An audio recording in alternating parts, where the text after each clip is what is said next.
అందరికీ నమస్తే అండి ఫ్రెండ్స్. ఈ పూట మన వీడియో ఏమంటే మన వాళ్ళు కొంతమంది అమ్మ నాటి ఆవులు కూడా చూసుకోవచ్చు కదా, మీరు వాటిని కూడా పెంచుకోవచ్చు కదా అంటారు. నాటి ఆవులు కూడా ఉన్నాయండి మన దగ్గర. మన భీమా లేదా ఇదిగోండి, వీడు భీమా, వీడు పుంగునూరు గిత్త అన్నమాట. బాగున్నాడా? వీడు నాటివే, ఓకేనా. మళ్ళీ నెక్స్ట్ రాధమ్మ నాటి ఆవు. రాధమ్మని ఒకనొక సందర్భంలో అంటే తను చిన్నగా ఉన్నప్పుడు కసాయ వాళ్ళకి పంపించడానికి పెట్టారనమాట. దాన్ని నేను డబ్బిచ్చి కొనుక్కొని వచ్చాను. రాధమ్మ ఇప్పుడు మన ఆశ్రమానికి వచ్చిన తర్వాత ఇది రెండో ఈతకి వాడు పుట్టాడు.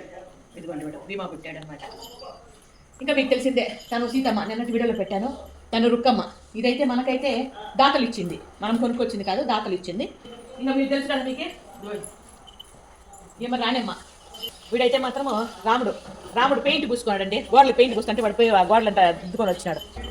వస్తా మళ్ళీ వస్తా. ఇది ఇప్పుడు మన చిన్ని వీడియో మీద మీ అభిప్రాయం తెలియజేస్తూ వీడియో నచ్చితే లైక్ చేయండి. ఓకేనా? Thank you.